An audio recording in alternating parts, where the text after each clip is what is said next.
any individual or nation. Wisdom. But all the same, I've accepted your invitation and I'm here before you. And I'm ready for your questions, the good, the bad, and the ugly. If only this can make our nation. I love Nigeria. And Nigeria is my country.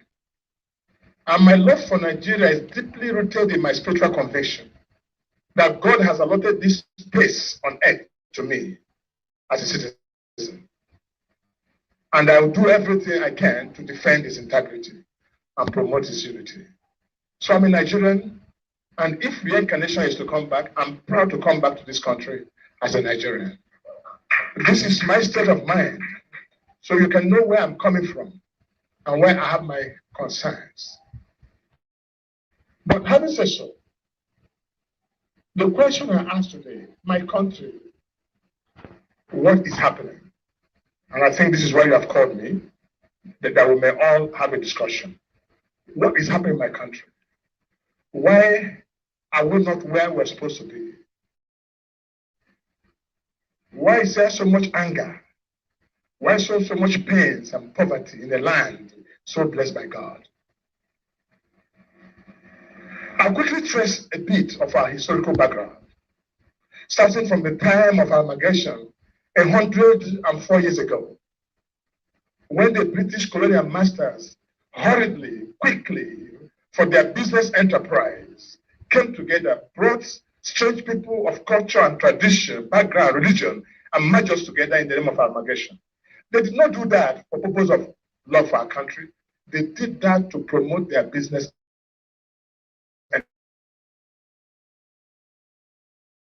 enterprise, their company. It's not fit for a name of a nation before they change it to Nigeria. So Nigeria is really a hurried arrangement by the colonial masters to give them a business opportunity and make returns to London. And the interesting thing is that it was Lord Lugard's wife that gave us the name Nigeria. And those of you must have read the story of Lord Lugard and how he broke up his wife with his wife then and was feeling frustrated. He was sent to Nigeria to ease off. And that's who gave us the name Nigeria. And since then, we have been managing each other as a nation, speaking divergent views, divergent opinions, and people not agreeing to work with each other, and some calling for national sovereign conference, some calling for division, some calling for different kind of things. And that has characterized the nation that we have. Even ab initio, during the days of our founding fathers, you agree with me that the three major political parties, NCNC, headed by Zik of the South, East, and South-South, and AG, headed by Awolowo, Southwest, and Aminu Kano, heading NEPU. And that kind of setting has characterized our today's politics and way of life. So we're together, but we're not together. But the issue was we're one of the few countries in the world who got independence on the platter of gold. In other words, in our quest for freedom without freedom. We took over administration from the colonial masters without direction. That became the pain. I said so because I want you to understand where the problem all started and where there's so much confusion in our country.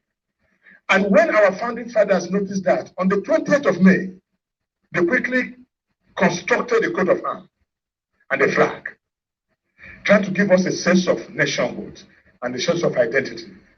When they carved that coat of arms, they had four major things. The motto of that coat of arms is peace, unity and peace, unity and faith, peace and progress.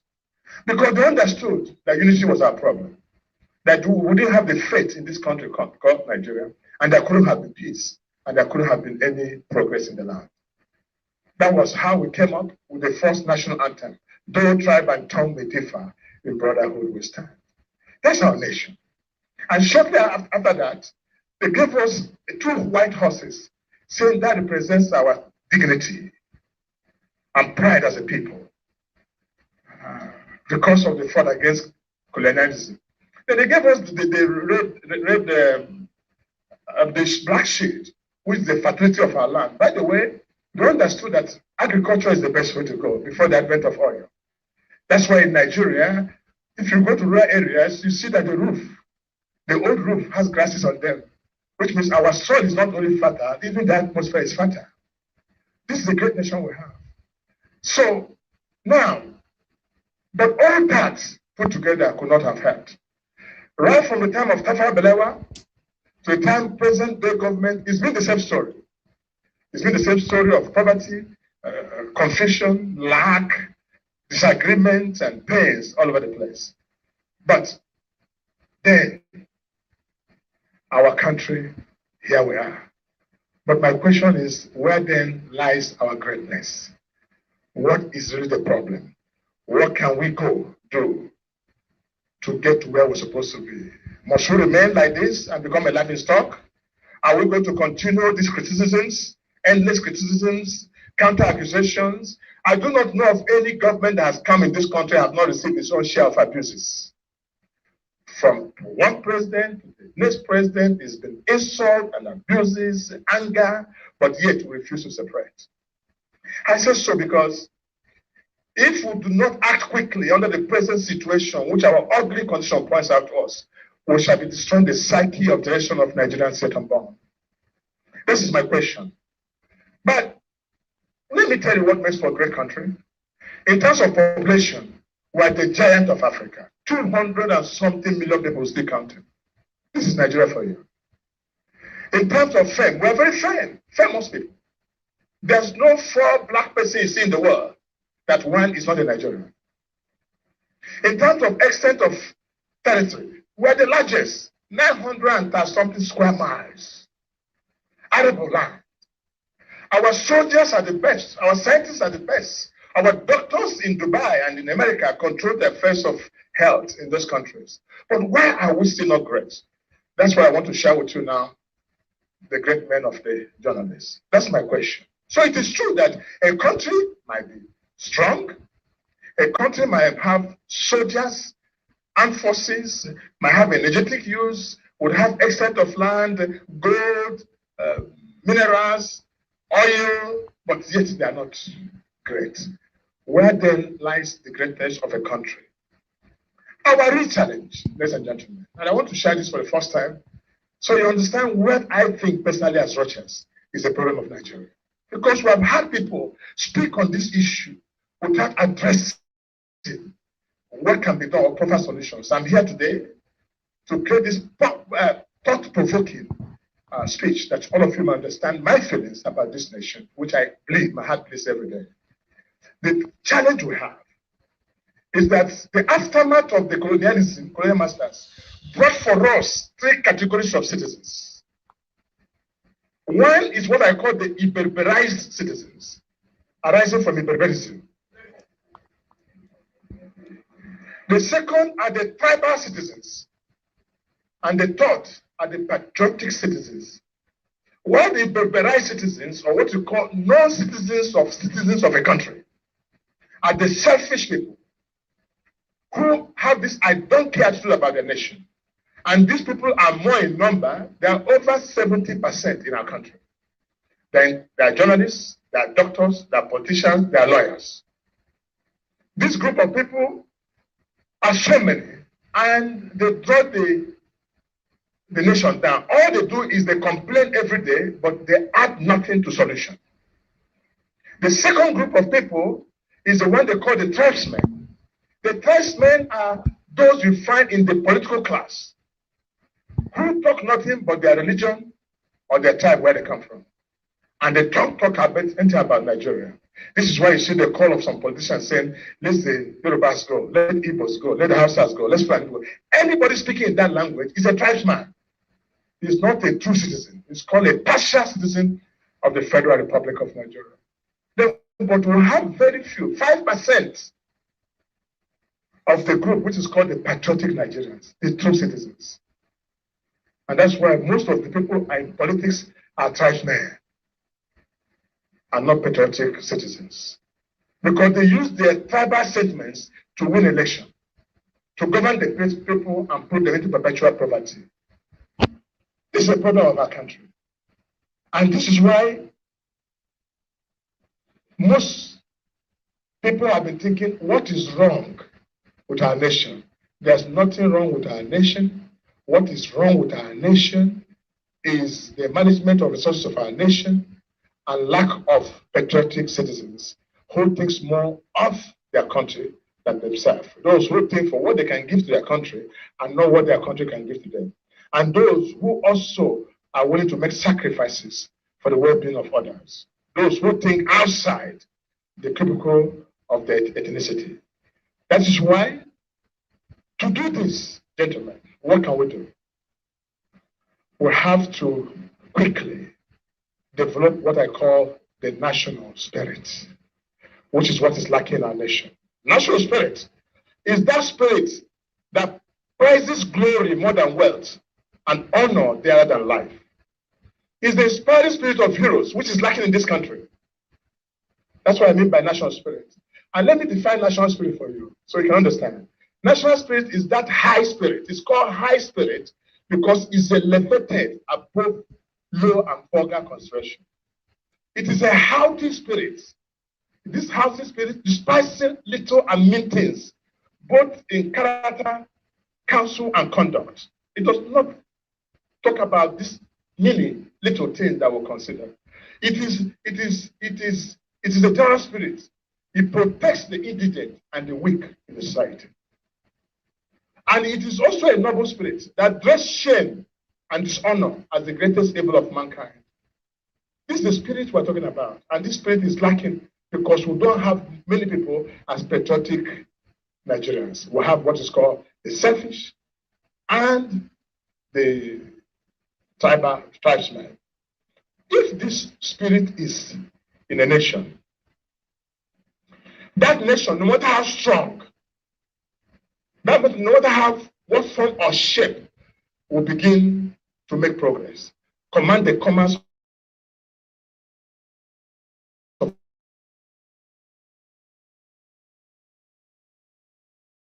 and call for every form of government. Some say central government, it will never work until this spirit is lost. How do we get this spirit? We must will, and to will, we must develop the judicial arm of government.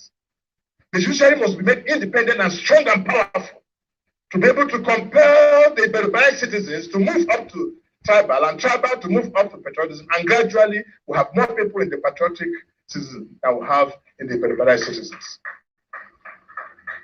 But having said this, because I'm ready for your questions, let me prophesy. And I'm not a pastor, but I can prophesy.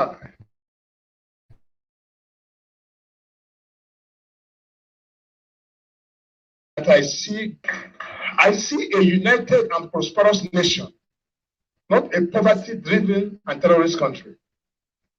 I see the giant of Africa.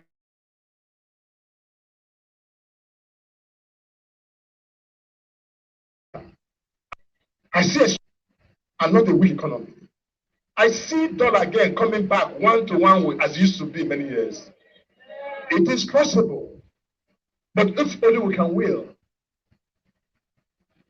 I see our flag, green, white, green, traveling over America, Russia, China, commanding the commerce of those nations. And I see our use again, not in the Boko Haram arrangement, but anywhere, but I'm in Nigeria. And I see our elders, those alive, coming together on a round table and repeat the same old national anthem, which says, though tribe and tongue may differ, in brotherhood we stand. God bless you.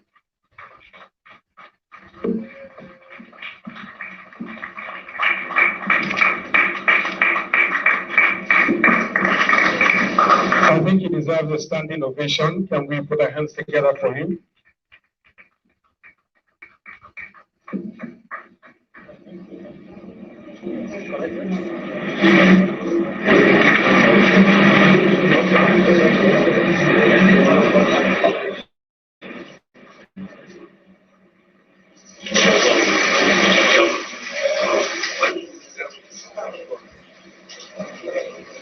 Well, thank you very much, Your Excellency, distinguished guests, ladies and gentlemen.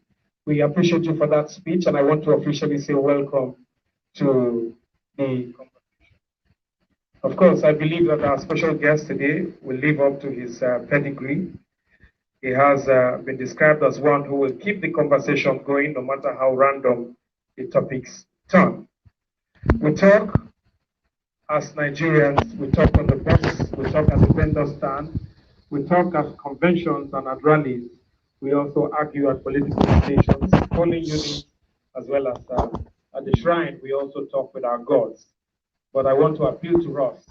As a philosopher once said, the best form of conversation is silence.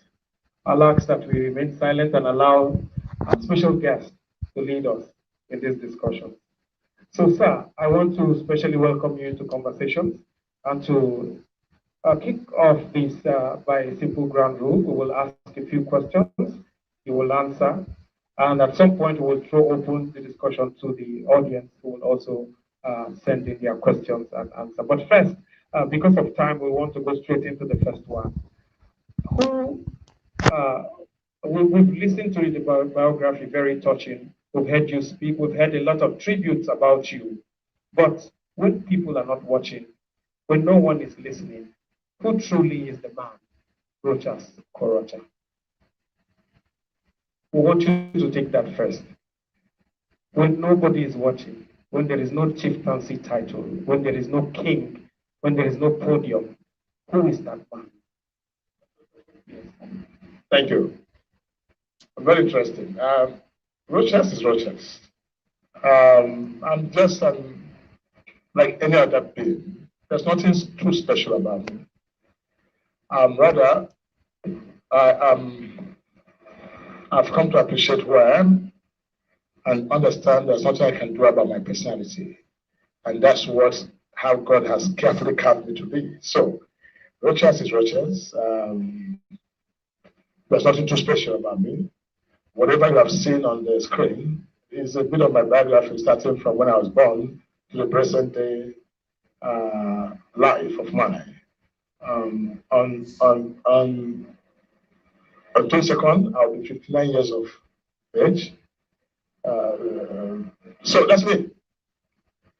Well, you have been variously described as a man of the people, chieftaincy titles, and having served in various capacities. What would you say is responsible for the many controversies that surround you? EFCC, police arrest, even harassment from your constituents, people you served, people you loved. What is responsible? Well, to be honest with you, I don't know. Because I think it's my nature. I'm highly misunderstood in most of cases. I'm very straight with issues and I'm blunt.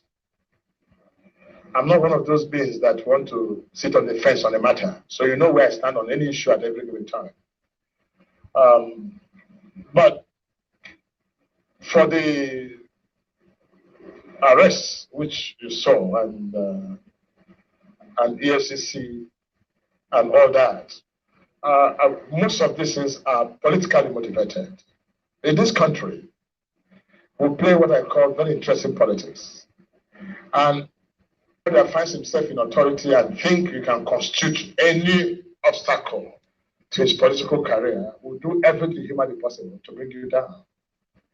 But those things do not reflect any practical realities. But I've got in my CV as the first former governor to be arrested by a sitting governor. It's a big CV for me. It's a big, and I changed that in history. For the EFCC, I think it's more of misinformation. It's more of misinformation. If you recall, at the time that the EFCC said they found 5.7 billion in my account, I screamed. I said, "Where is the 5.7 billion? Give it to me. I'll let me carry it." But there was nothing like that. It was just misinformation that does not reflect any practical realities. And I've also informed you at that point. I said, "Please show me the 57. If I see 57 billion, at least, if even 10% of it now will be okay for me." But there's nothing like that. But you know, PFCC will do their job based on the the petitions they get. And petition writers are so many in this country, especially in the southern part of the country. In Imo State, there's a street for petition writing. Once you go there, you describe the person, you never met the person that is tall, is fat, is short. What does he do? You tell him, you will start writing petition that fits the person and submit. In the street. Thank you. It exists. So, and where I come from, we have this common PhD, pull him down. And so, those things are not true. But I want to wait that day that anybody in this country can prove to Rochas that Rochas stole this amount of money, or did this, or did that. As a governor, when I was a governor, I sacrificed my security vote. The state government is still owing me. If I have to go by my 250 million a month, I have 8 billion now for Imo State, not collected. I was Rochas before becoming a governor. And the projects I've done in Imo State, this is public television, and I've challenged everybody. I said, please, for God's sake, if in the history of that state, anybody can say he beats my record, I resign from politics. Have you heard this? I've used every word to challenge everybody. Nobody will come. But you know, I'm not very good in propaganda. So this is the question. And even the people that speak about me put all that they will do for the next 20 years cannot equal to what I've done. How can somebody be corrupt in a state when you do 546 schools? How can somebody be corrupt with 30 hospitals? How can you be corrupt with the best high courts, prison headquarters, the best, one of the best, the police headquarters, over 1,000 kilometers of road? I've seen this.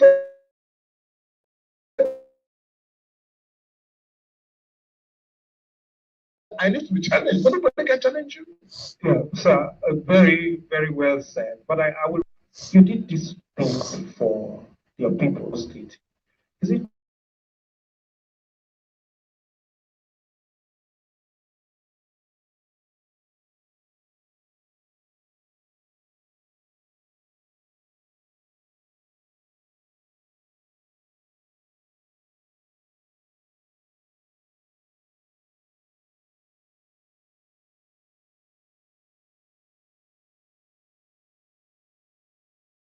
That's not give some of these contracts to your friends who gave you kickback.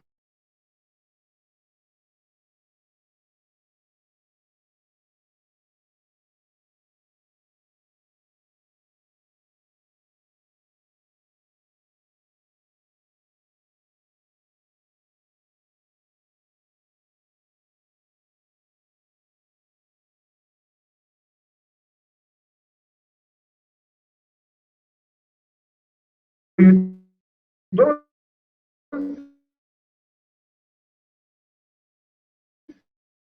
see when you see somebody that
Disco chamber that was commissioned by President Mohamed Buhari, I built it. Are you shocked? It was innovative. The road in question we talk about, I started that road, I did it. I opened up a way. I opened up the entire Imo State. And I was not doing that for privilege acquisition of wealth. I was just doing that to leave a record in the sign of time that I made a change in that state. And the people felt my impact. Yeah, I'm sure they are still feeling it. But we'll take one more just to prepare the audience and those who are watching that you can send in your questions. I will take some time to take answers from here. But you are one of the governors who first broke the security code, the security vote code. But since then, we have gone ahead to debate about the status of governors as chief executive officers, and even of former governors, whether they have immunity from arrest. Where do we draw strength from with regards to ending the very serious problem of national insecurity in the country? I've just addressed you now that we must choose the right leaders. Our democracy, the way it's structured, is structured to give us 40 leaders. Do we have to wait for elections?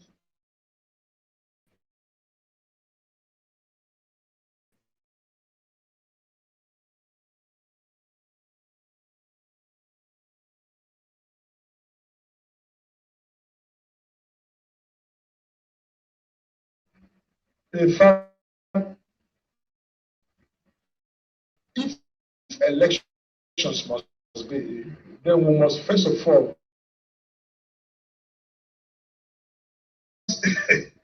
you must find out what is really the intention of the man who wants to be your leader, wants to govern you. Until this is corrected, you cannot give what you don't have. You can't. So the issue of security vote and governance in Nigeria, one of the major challenges of governance in Nigeria is the issue of this due process.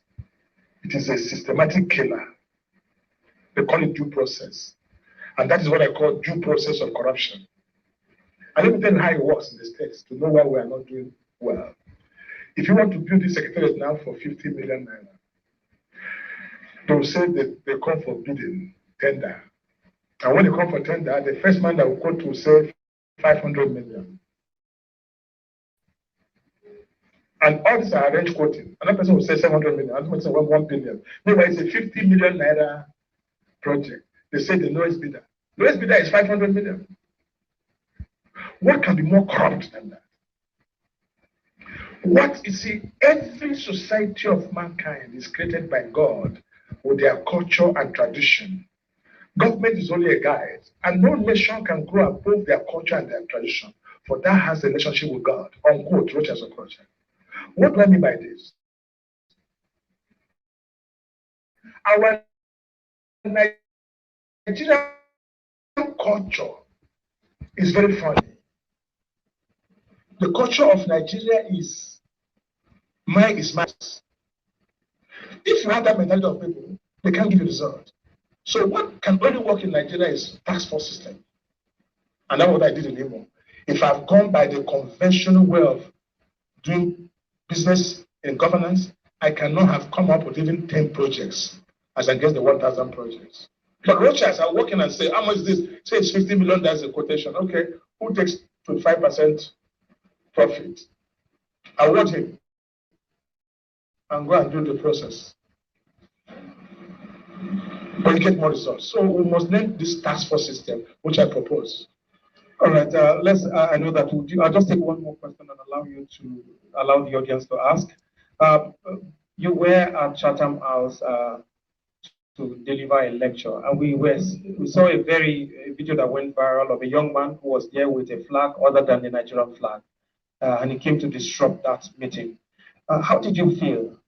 Did it make you feel like a hero for your people, or do you feel, taking a look at the issue of IPOB and the Biafran struggle, did it make you feel like someone who has betrayed his people? Let me say something to you. I think it's unfortunate. There's a communication gap between the governed and the governed. What we are suffering from is communication gap. Our children are far away from us. The masses are far away from government. Even in the family, between yourself and your wife, if there's communication gap, you have misunderstanding.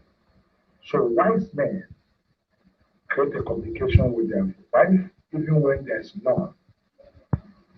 You must create constant communication. But I apply this to what is called governance. A young man that walked up to me with some kind of red eyes, and I know he was not speaking normally, that he must have been under an influence of something. I said, what are you doing here? You killed my brothers and you killed my sisters, and you are here and you are telling me. But first and foremost, I sympathize with him. Our nation must sympathize with our youth who do not understand. First, my attitude was that this is my son. I didn't ask police to arrest him. This is my son. Only those who are protecting me from this harassment. But in the event of that, I was praying that I had the opportunity to sit him down and talk to him one-on-one. I'm sure I would have convinced him. Just like what he's talking about IPOB. When IPOB came to Imo State, similar case happened. They went to Abia, there was bloodshed. They went to Anambra, bloodshed. When they were coming to Imo, they were for a showdown because it was Rochas as governor. When they came to Imo, what I did was I simply said to them, listen, I called Security Council meeting, police, army, SSS, civil defense, now listen to me. No shooting. They are starting with protests. If they start with protests, accompany them. But no shooting, lead them. They're going to walk, they're in a car. And these boys came around and moved around government house and moved around chanting songs and flogging the ground and everything. At the end of it, before 5 o'clock, everybody got tired. And it was peaceful. But I could have said, shoot. And if you shoot, why are you shooting? Excuse me, two people cannot be mad at the same time. We need to engage these youths and educate them. If he knows what I know, he will not. So one day I told the IPOB boys, I said, please come for a meeting in the government house. They came, obliged me. I sat down, they made their complaints about how government police shot their people in Okigwe, killed all their people, and they were asking me some kind of funny question. I said to them, listen, convince me why I should have another passport. If you convince me, then I will join you. But if I convince you, will you join me? One of them said to me that, okay, if you are not wise, the person who killed your father will kill you. So I know discussion has gone very nice. So I said, that's okay. Let me engage you. Let's talk. Nobody's here. God is not saying, but tell me how we can succeed, how we can achieve this. And by the time I engaged them at the end of it all, I found myself hitting their head. I'm hitting their bottom. And they started laughing. These are our children. The handling of the situation sometimes is not a warfare. It's not a machine gun. And this is not a military something. I was against the military in Imo when I started this negotiation. Because Operation Egumeke, you shoot them. How many can you shoot? Okay, shoot 5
if you can itemize, what I want Nigeria to itemize what other presidents have done, itemize what this president has done, and make comparison. That will tell you whether they are doing well or not. That's what I've always said. There's no point talking. Let's begin to pair review, compare. Like I just asked you now, let all the administrations in Imo State put on their record what I've done. Let me put my own. Then you see who is doing better, who is not doing well. But if you are speaking, the next question I'm going to get is about President Muhammad Buhari. And I like speaking truth to power. Now, you want to answer one last question. Let me go ahead. You know, my concern is every time we have a leader in Nigeria, one of the things we have seen that either we accuse the leader of being primitive, engaged in primitive accumulation of wealth. My question to Nigeria is this President Muhammad Buhari that have suffered so much criticism, what has he done for himself? Where is his house? Where is his account? No, I'm just for no, because if you are not doing well, it means that you are taking the thing from the people. Or if you're not doing well, it means that you are selfish about something. Or does it mean he hates Nigeria? I want somebody to prove that he hates Nigeria. I'm not defending Buhari. But you see, I've come to accuse you now. Maybe all that you have is this suit and your shoe and this thing. And I said, where's the money of Nigeria? So, but if you want to say that our party APC has not given sufficient support to the administration, I will also say you're right. If you say there's a big communication gap between the government and the people, I'll say you're right. In fact, the last time I saw President Muhammad, I told him, I said, sir, you know what you should do? Speak to Nigerians freely. This written speech is sometimes, people don't understand you. People want to know that it's you communicating and the way you want to communicate. So they can feel you. That's what I feel that you do. Because when there's communication gap, you can misunderstand issues. But there are a lot of questions coming in from the southeast.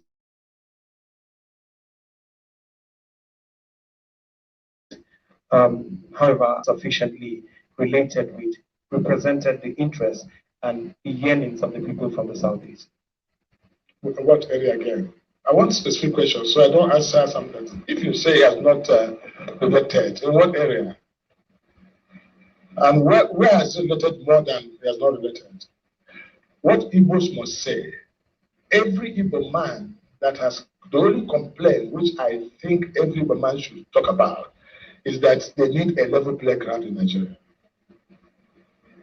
You know, people don't understand the Igbos who they are. I'm an Igbo man. Igbos, most of the Igbos that are glamoring for whatever they are glamoring are not the real Igbos. A real Igbo man doesn't need any help from you. And a real Igbo man can find his path. All he wants is give him a level playground. And he can excel. That's all that Igbos need. Igbos don't like a hassle. It's just nowadays I'm seeing an Igbo man going to say something, help me with money. Igbos are too proud, they don't beg. The only problem is that they're also very loud. They're very loud, and Nigerians misunderstand them. You see, it's not like out here, my secretary, who is a Fulani man. You won't understand his state of mind. Whether he's angry or happy, you don't know. He will be quiet. But I think the man will let you know the way he feels at that time. And Nigerians have used that against them. They are wonderful people. But in terms of welfare treatment, it was about marginalization. It is true. It is true. But that's not what Igbo should be talking about. If others are talking about it, Igbo should talk about something. Give us a level playground. Give us opportunity. And that's why whenever Igbos are talking about Igbo presidency, I'm sure you're going to ask that question. I can answer it now. I want to put it in a proper perspective. And it was brought in by actually two different people. One of them says you are a patriotic from a very political savvy but marginalized Southeast. And they say, will you contest for the presidency in 2023? But I'll also take the next one, which says, there is a statement credited to your state governor that the Southeast does not need a presidency in 2023. If you answer these two together, it will help. Which governor?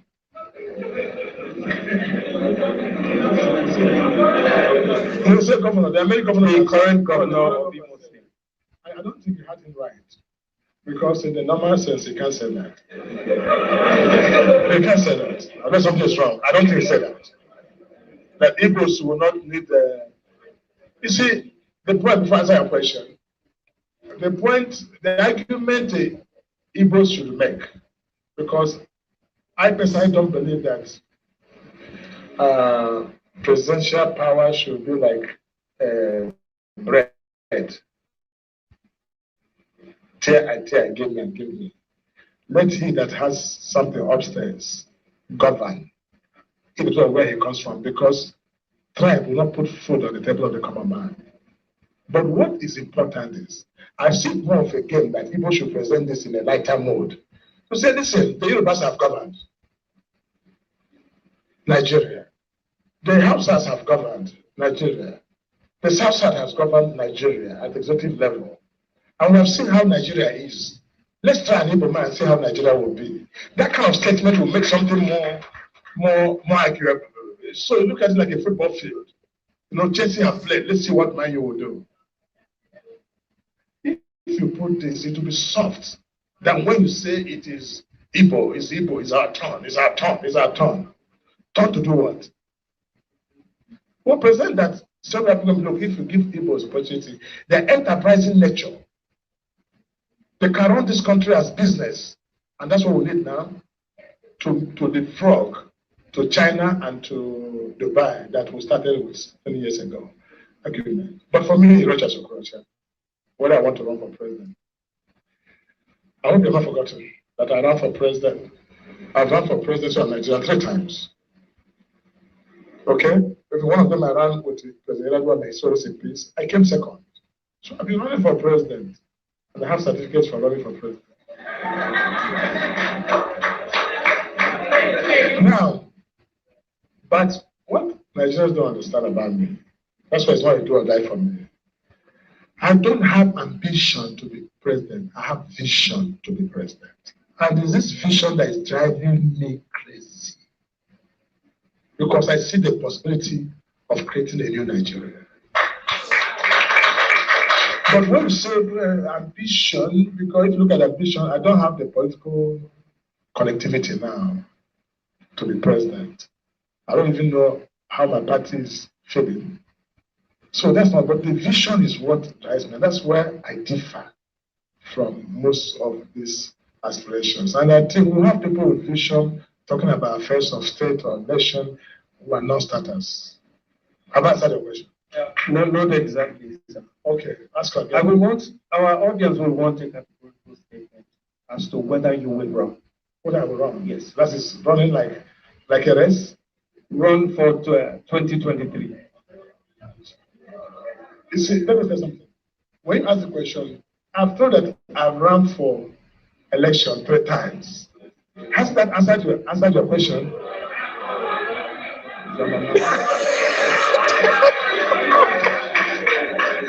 Okay.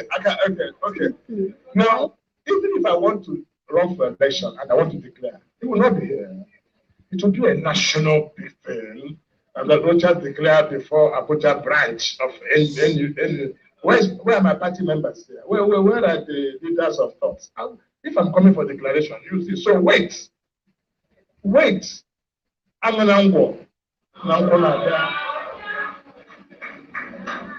Okay. Well, we understand that this is not a declaration, but should you desire or decide to run, and your party says zones it away from the southeast, would you leave your party? If my party, but there is no justifiable reason for APC to zone presidency away from the south, so to say, not in the southeast. Because there's been this culture of rotation, unwritten, but what's called a mutual understanding. Power went first to southwest. It was President Obasanjo. And then he came back to the north. It was Yaradua. Then he went back to the south. It was President Jonathan. Then he came back to north with our incumbent Mr. President. I think it is just fair in what is called fair, understanding. It is not a right, equity, justice, or whatever, that this understanding is not broken, that the power should go to the South. And I agree with the Southern governors. They are absolutely right. That will entrench peace. Because if you say no, APC is zoned back to the North, then that will polarize the party. It will sound like it is a Northern People's Party. It will no longer be a Nigerian party. Some of us knew what we suffered as APC member. When I moved Abga to APC, I know the names I was called because I believe that Igbos should be in the mainstream of Nigerian politics. And after coming to the mainstream of Nigerian politics, they should not be deserted. Well, we have a question here from Yemi, who said, Yemi Utodo, he says, your party has not done enough to strengthen the freedom of he speaks categorically about the ban on Twitter in Nigeria. And he says you have not spoken about this. You don't use Twitter, sir. Well, I have mixed feelings on this. Do you know this social media thing has literally killed all of us? Your freedom of speech or your freedom must stop where another person's freedom begins. But if you have freedom override somebody's freedom, then it is not it's not the best, really. There's nothing like absolute freedom in life, because if you have absolute freedom, then you can kill somebody. That's your freedom when you're angry. So, issue of ban on Twitter, we raised that at National Assembly, and we're talking about even the social media. How with the social media? And do you know if you raise? I don't know what some of you have said social media about me. Somebody came to me, I was surprised. Are you Rochas?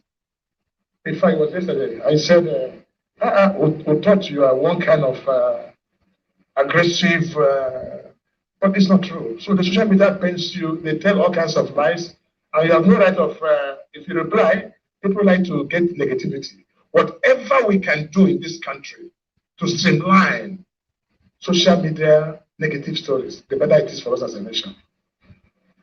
What's your position on open grazing? Open grazing. My position on open grazing, straight to the point, is the law is even in the federal law. Federal road safety law says that you cannot rear cattle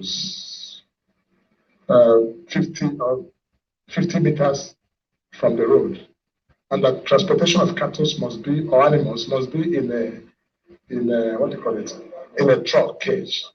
But that's not even my problem. Do you know what I have against open grazing?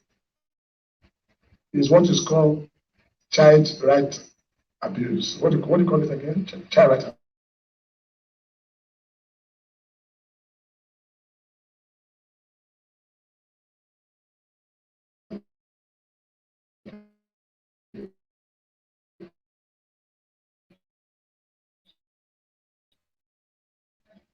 Child from Sokoto to enough offense itself to start with. And that's inhuman as far as I'm concerned. In this modern age, it is wrong. But what Nigerians don't see is the business in the cattle. I don't see the open ranch or close ranch, whatever. I see the business. That if this cattle business is well managed, it will support our foreign person. But we don't look at it. We only look at it. This is politics at play. This is all politics at play. We're not addressing the main issue. We're taking the political side of open grazing and non-open grazing.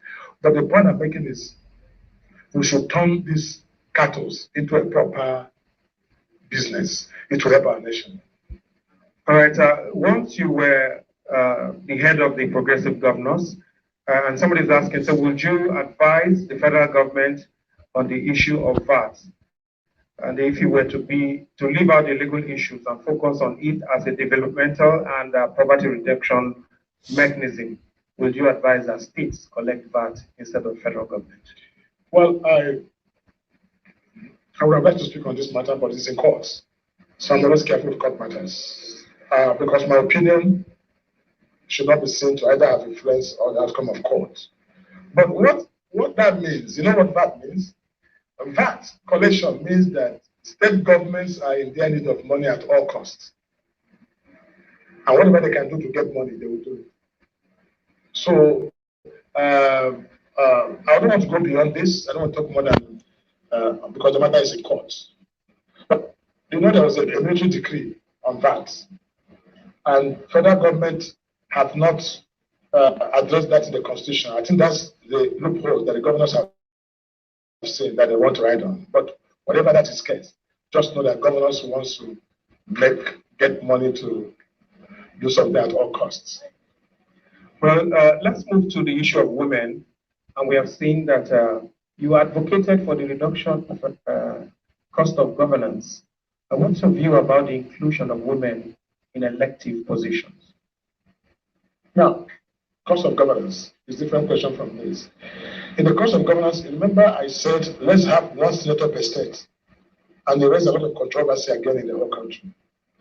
But shortly after I talked about one senator per state, Italy reduced the number of their senators by 60%. Just as if they copied from me. You know, Nigerians like maintaining the orthodox, the old way. You say that's how I've been doing it. But if you keep doing the same old things, the same old ways, you keep getting the same old result. We must try something new. Now, so when you talk about cutting down on cost of governance, I still believe that Nigeria is better off with one statorial, what I call statorial representative, one senator per state, and senatorial representative, 3 federal house per state. This number of people can solve the Nigerians' constitutional problems and lawmaking problems. But when you put, we're too many, and I said this every time, we're too many. But to promote federal house people to the Senate, call them senators, and senators to states. What is it that 3 senators can do in a state that 1 senator cannot do? Ask this question, nobody answered me. But emotions always drive this country rather than issues. Now I said, okay, even the House Assembly members, move them to federal. So if you have 10 federal constituencies, Imo would have had 10 House Assembly members as against 27. That would have. Those funds have been engaged in the productive sector of our economy to produce something that we can export or do something for Nigeria. This is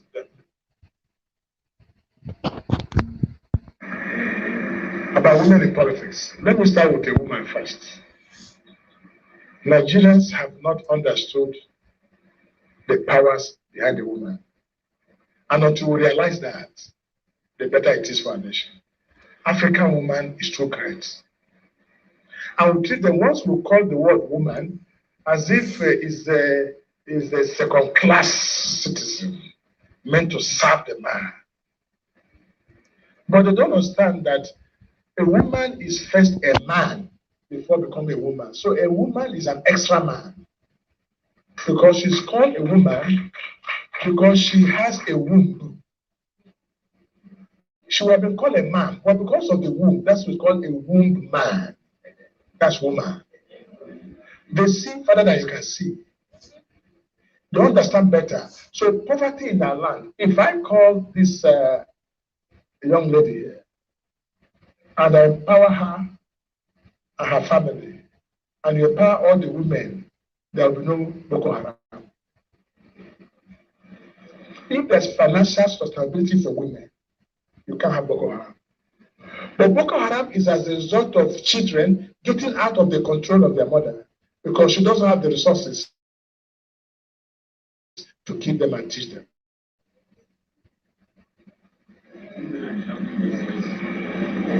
No, but it's true. So if you can get a mother, okay, all this Boko Haram who get pregnant, not a woman, even the mothers don't know their children are in Boko Haram. They know, but they have lost control. Because when you wake up in the morning, you don't have 10,000, you don't have 1,000, you have 500. How can you call a young man, with an energetic young man, come and sit down? Well, the shouting of a father depends on how much he has. And the control of a mother depends on how much. Yeah. So when you don't have anything, how can you shout? You say, Mama, beg you leave me. I'm hungry. What can you say? You start crying. So women must be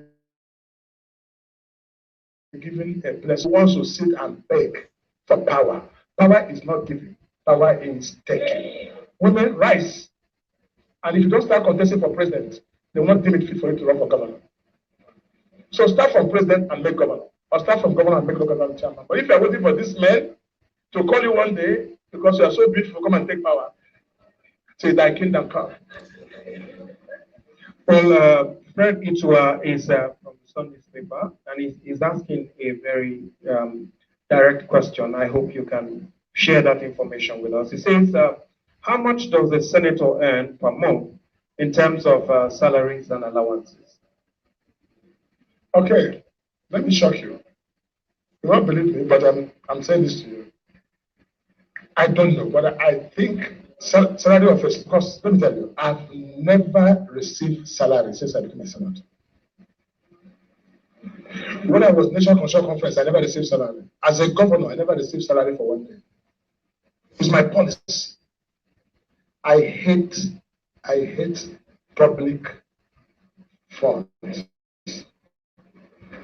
because if you don't work for it and eat it, it has a spiritual implications. So I have not received.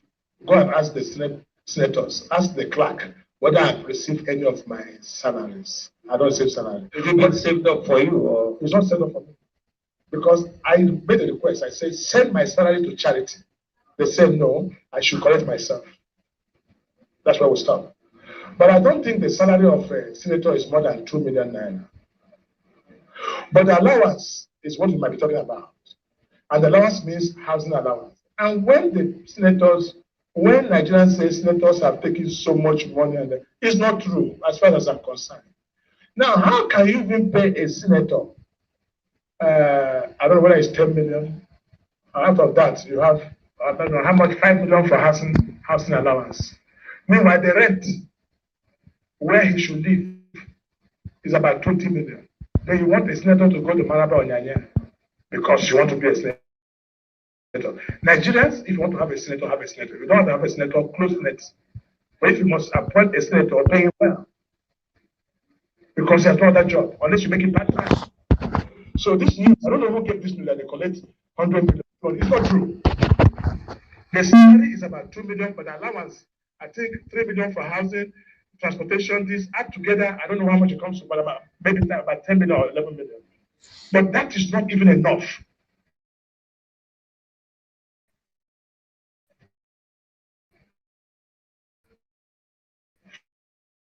For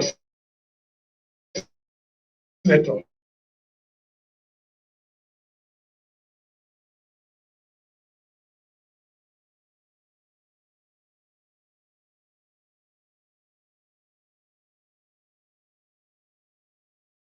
So to say. We have on your schools shut down by the... It's rather unfortunate.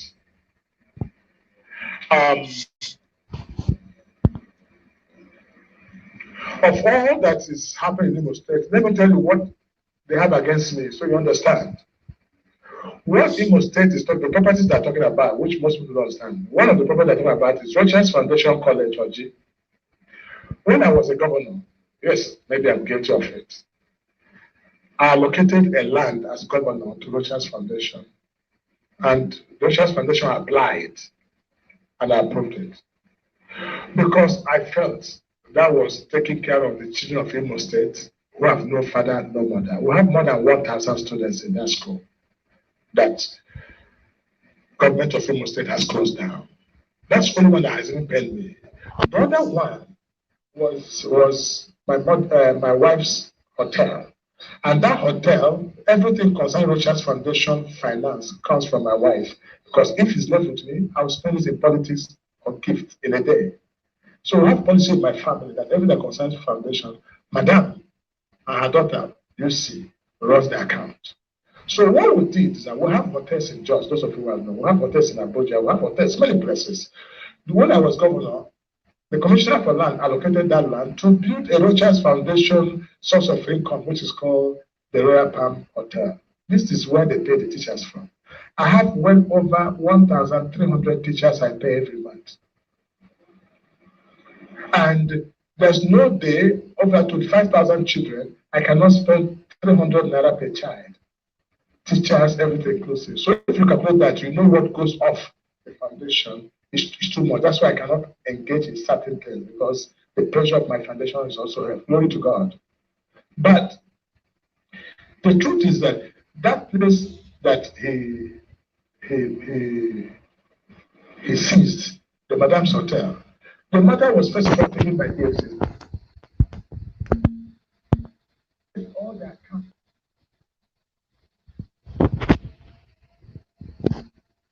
That property. Then when the government realized that they're not getting it through EFCC, they now said it was built on a green badge. So the first in that land is that it was built the land when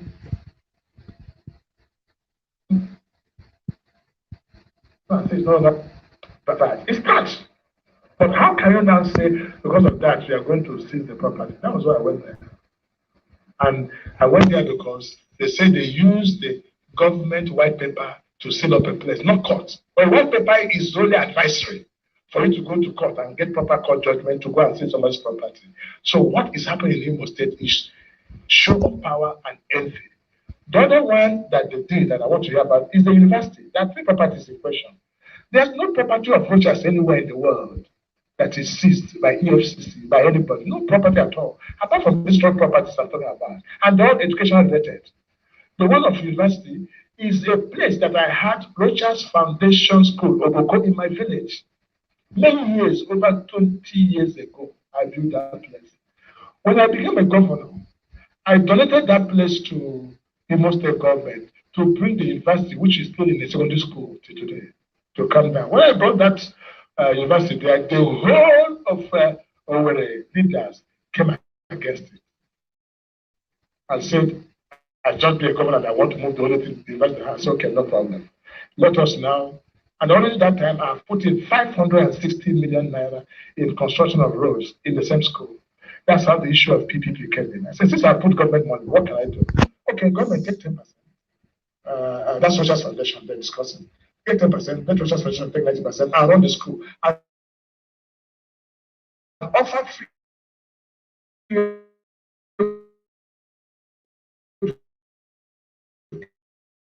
education to all Igbo indigenous, to 5%. All these children are orphans. I don't have any child in that area, and this governor has closed that school. Now I've just moved the children now, paying their school fees 120 million naira to one university in Enugu because the governor has closed it. And I don't want to look as if I'm quarreling or making trouble.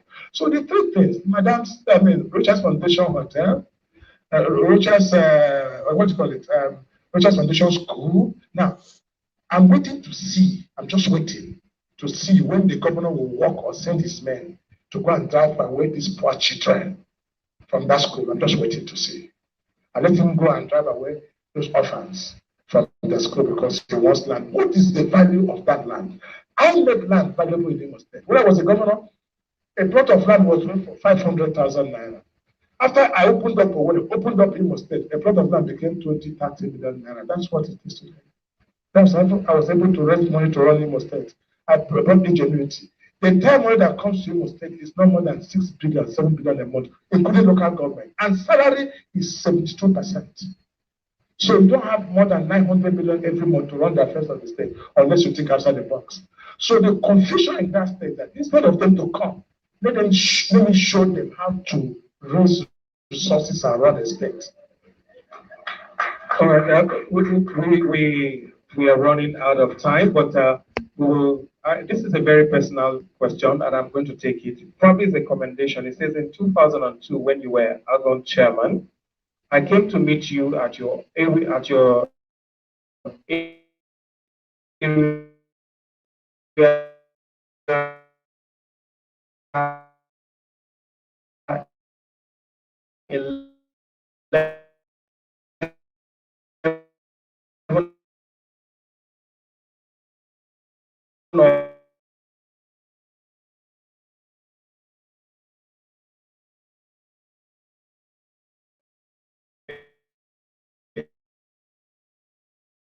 is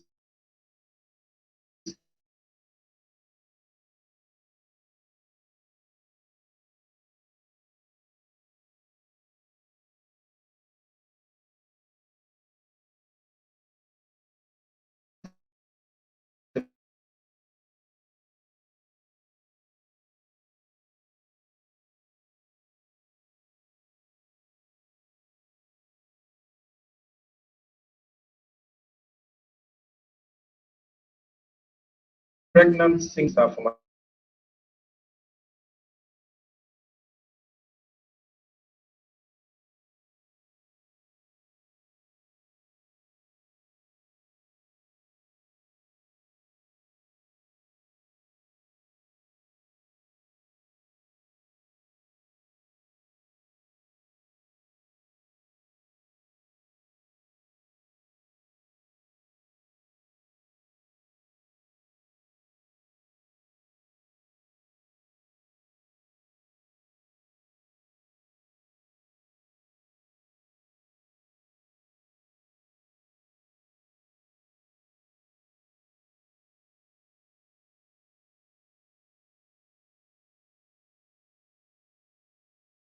Thank you very much. But we will need to wrap up.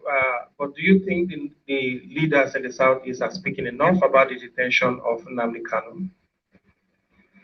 Well, what I would suggest, Nnamdi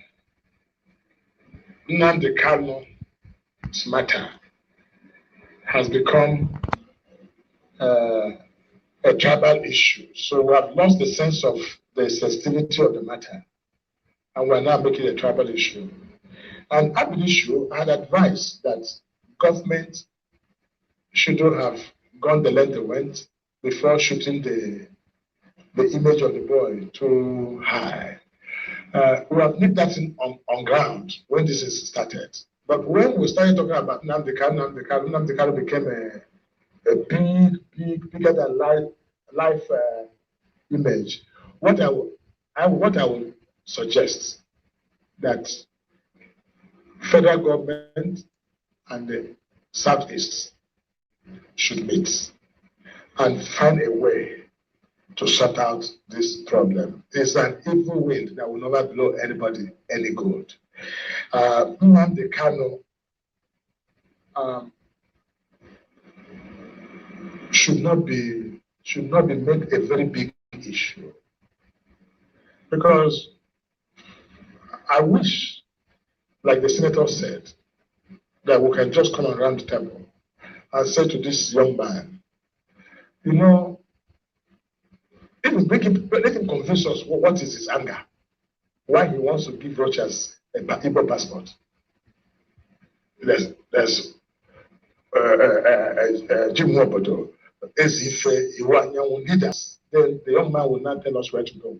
If we can get that kind of talk, you find out that this thing is not what the trouble we are giving to it. And whatever they can resolve to get him out of that cell with some kind of warning and undertaking, let the leaders say, look, let bygone be bygone, let's form a new Nigeria and start over. It will help, not only him, the ones across, these agitators all over the place, bring them back and create them. Because what is sensitive now in the South is that they say they're giving amnesty to Boko Haram. Meanwhile, Nnamdi Kanu is in the detention. You see, it's no longer about Nnamdi Kanu now, it's taking a tribal dimension. So the area will get this thing off and see him as an overzealous young man who didn't experience the Civil War, and talking more about the Civil War than we have experienced it. All right, thank you very much. We must appreciate you. I wish we had more time, but we will draw the curtains here. For those who are watching and those who are listening, we've been talking to the Magan Alheri Hausa, the Tanjik and Sokoto, and the Oweli Rochas Okorocha. He's the distinguished senator of the Federal Republic of Nigeria, and he has not told us categorically that he will run in 2023. But if he decides to contest, you know a lot of things with which you will begin to hold him. We'll invite the Secretary of Council, Comrade Ochaka Ogu, to come and deliver the vote of thanks as we prepare to wrap this all up.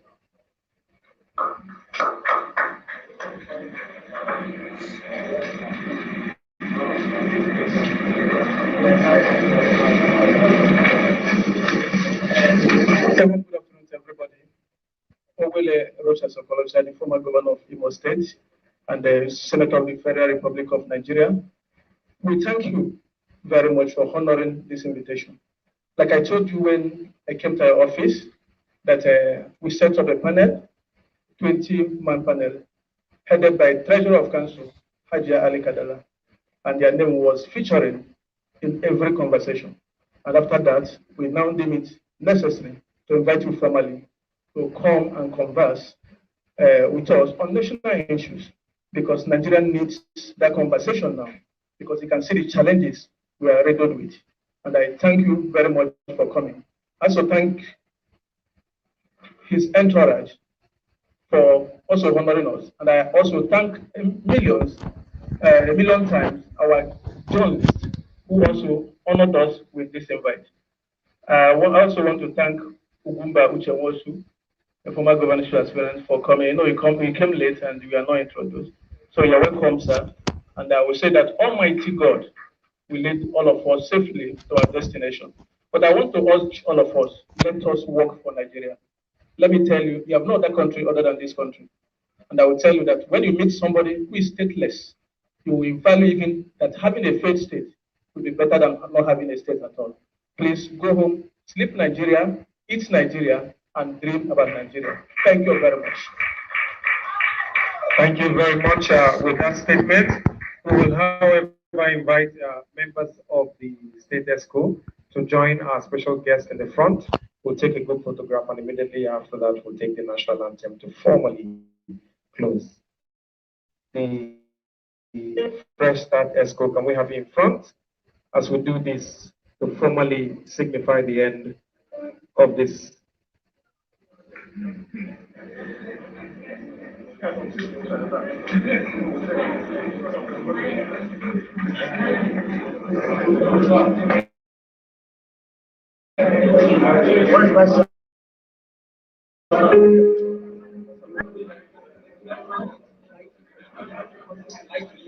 There's a light refreshment as you go through. The same way you came in, that's when we will go out. You will see light refreshment at the entrance. Just courtesy of our magnanimous team of visitors. Back home at the Dangari. We'll also invite the Nawaj president and the former Nawaj president to join in this picture. It's important that we have this. We will need to enlarge this picture and put it in the hall when it is eventually completed and named appropriately.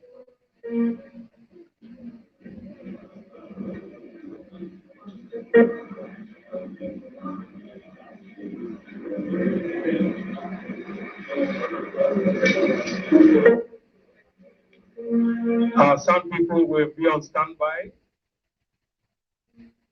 At this point, I want to invite you that we take the national anthem to formally signify the end of this program.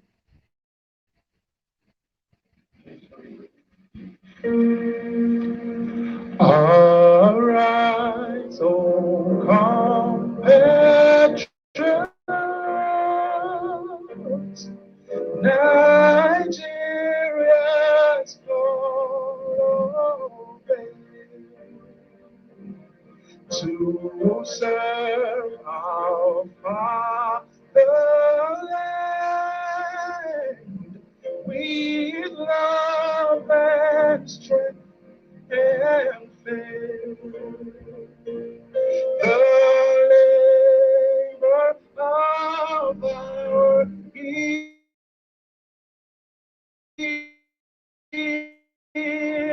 heroes must be in vain.